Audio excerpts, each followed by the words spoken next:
A Critique of Interventionism by Ludwig von Mises. Chapter 1 Interventionism. Part 4 Interference with Prices. Price intervention aims at setting goods prices that differ from those the unhampered market would set. When the unhampered market determines prices, or would determine prices if government had not interfered, the proceeds cover the costs of production. If government sets a lower price, proceeds fall below cost. Merchants and producers will now desist from selling excepting perishable goods that quickly lose value, in order to save the goods for more favorable times when hopefully the control will be lifted. If government now endeavors to prevent a good's disappearance from the market, a consequence of its own intervention, it cannot limit itself to setting its price, but must simultaneously order that all available supplies be sold at the regulated price. Even this is inadequate. At the ideal market price, supply and demand would coincide. Since governments have to create a lower price, the demand has risen while the supply has remained unchanged. The available supply now does not suffice to satisfy the demand at the fixed price. Part of the demand will remain unsatisfied. The market mechanism, which normally brings demand and supply together through changes in price, ceases to function. Customers who were willing to pay the official price turn away in disappointment because the early purchasers, or those who personally knew the sellers, had bought the whole supply. If government wishes to avoid the consequences of its own intervention, which after all are contrary to its own intention, it must resort to rationing as a supplement to price controls and selling orders. In this way, government determines the quantity that may be sold to each buyer at the regulated price. A much more difficult problem arises when the supplies that were available at the moment of price intervention are used up.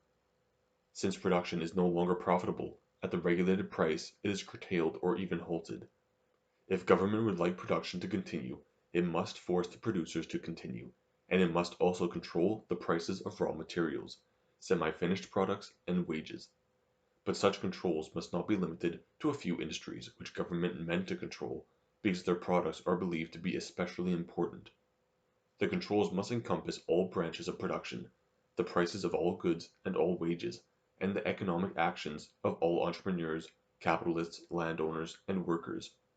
If any industry should remain free, capital and labor will move on it, and thus frustrate the purpose of government's earlier intervention. Surely government would like an ample supply of those products it deemed so important, and therefore sought to regulate. It never intended that they should now be neglected on account of the intervention. Our analysis thus reveals that in the private property order, isolated intervention fails to achieve what its sponsors hope to achieve. From their point of view, intervention is not only useless, but wholly unsuitable, because it aggravates the evil it meant to alleviate. Before the price was regulated, the economic good was too expensive, in the opinion of the authority. Now it disappears from the market. But this was not the intention of the authority seeking to lower the price for consumers. On the contrary, from its own point of view, the scarcity and inability to find a supply must appear as the far greater evil. In this sense, it may be said that limited intervention is illogical and unsuitable, that the economic system that works through such interventions is unworkable and unsuitable, and that it contradicts economic logic. If government is not inclined to alleviate the situation through removing its limited intervention and lifting its price control, its first step must be followed by others. Its decree that set price ceilings must be followed not only by decrees on the sale of all available supplies and the introduction of rationing, but also price controls on the goods of higher order and wage controls, and finally, mandatory labor for businessmen and workers. And such decrees must not be limited to a single or a few industries, but must cover all branches of production. There is no other choice.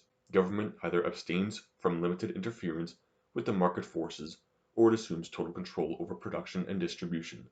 Either capitalism or socialism. There is no middle of the road. Let us take another example, the minimum wage control. It is unimportant whether government imposes the control directly or labor unions through physical coercion or threats prevent employers from hiring workers who are willing to work for lower wages. As wages rise, so must the cost of production, and also prices. If the wage earners were the only consumers as buyers of the final products, an increase in real wages by this method would be inconceivable. The workers would lose as consumers what they gained as wage earners. But there are also consumers whose income is derived from property and entrepreneurial activity. The wage boost does not raise their incomes. They cannot pay the higher prices, and, therefore, must curtail their consumption.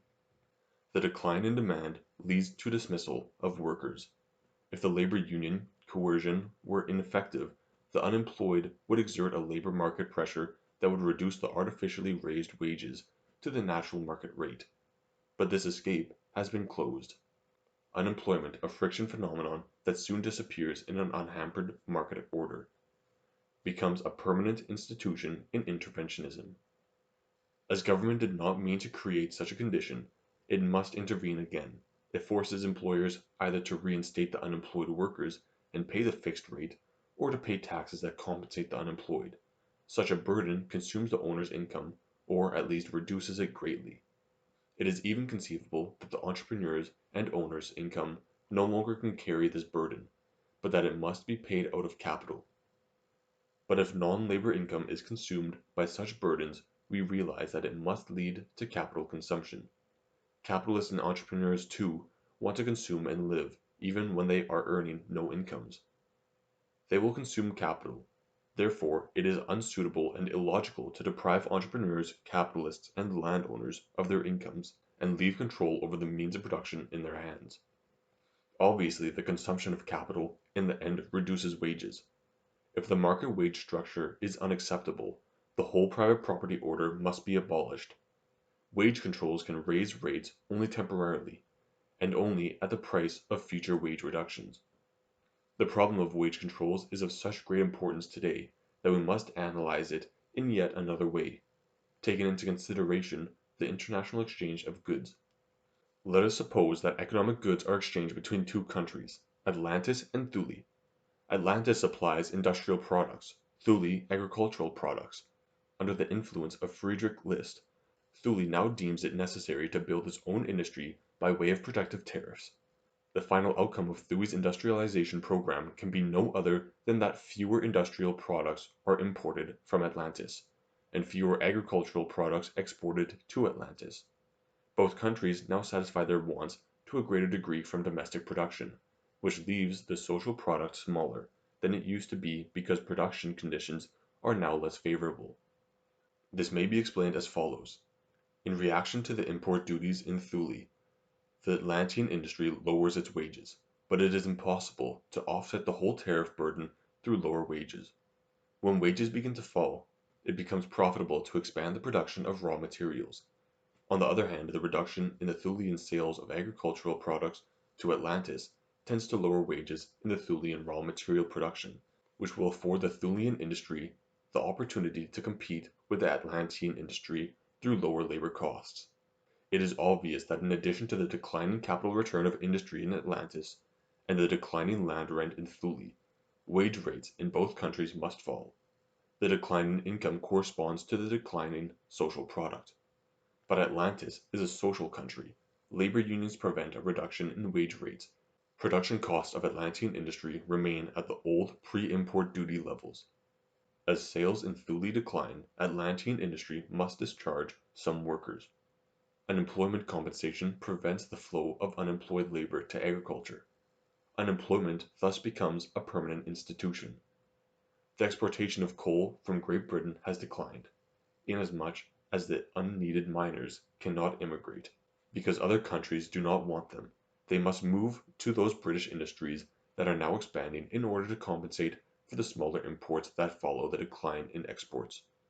A reduction in wage rates in coal mining may bring about this movement, but labor unions may hamper this unavoidable adjustment for years, albeit temporarily.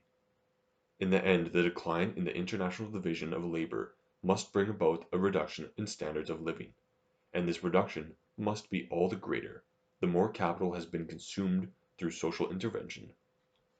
Austrian industry suffers from the fact that other countries are raising their import duties continually on Austrian products, and are imposing ever new import restrictions, such as foreign exchange control. Its answer to higher duties, if its own tax burden is not reduced, can only be the reduction in wages. All other production factors are inflexible. Raw materials and semi-finished products must be bought in the world market.